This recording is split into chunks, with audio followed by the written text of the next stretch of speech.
Well, Wall Street dropped a fair bit on Friday night, our time, because economists have cut their forecasts of 3 US rate cuts this year, back to 1 or 2 at most, because American inflation unexpectedly increased in March.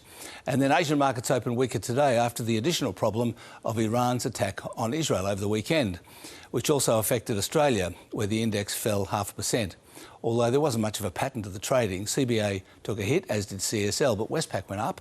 Rio Tinto jumped 3.5%, and Domino's Pizza held an investor strategy day that flopped. Now, the main expression of the share market's emotional state is the volatility index, called the VIX. And as you'd expect, it jumped sharply over the weekend, but it's still nowhere near what it was when Russia invaded Ukraine. And the Aussie version of the VIX, which you can call the vapor rub, has barely moved at all. And the other barometers of geopolitical tensions are gold and oil. Now, the gold price has broken out to a new record high after 5 years of range trading. It's only the third big breakout by gold since 1960.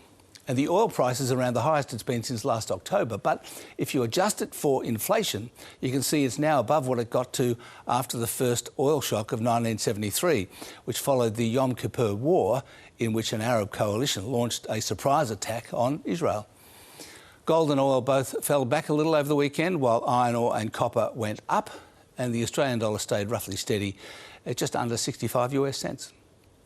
And that's finance.